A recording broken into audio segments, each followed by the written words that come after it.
What's up guys, Andrew Ref here, and today is the first tutorial for my channel about something that I see everywhere and it really bugs me and it's really easy to fix, so let's get into it.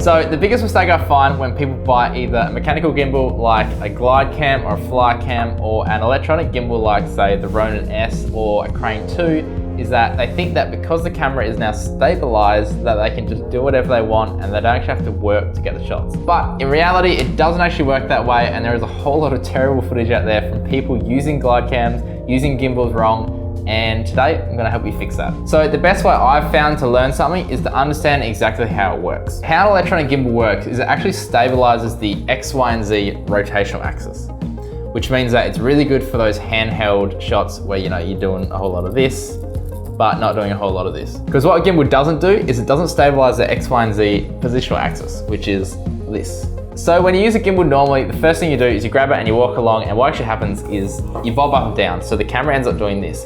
And there is a whole lot of gimbal footage out there that looks so-so because people don't actually know how to use it properly. So the first thing you need to do is actually bend your knees.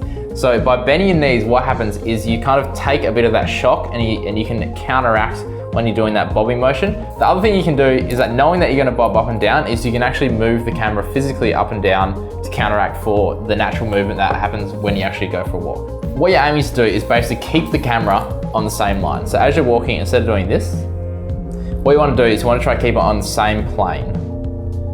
And what that's gonna do for footage is it's gonna get rid of that bob, that up and down bob, and it's gonna be silky smooth like it's on a fly cam. So another little hack you can do, which I actually use all the time in my vlog, is by upping your shutter speed.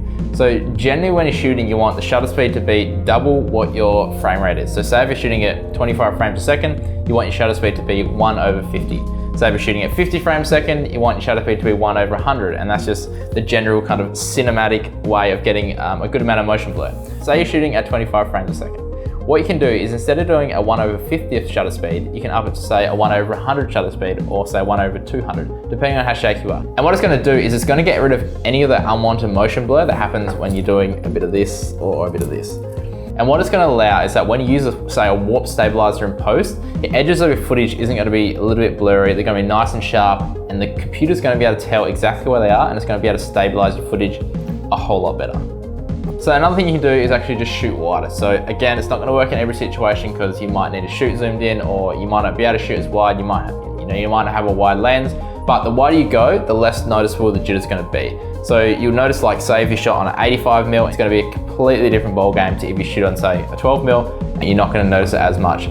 But again, it only really works in certain situations, but it's something cool to have in your back pocket. And last one guys is just slow down.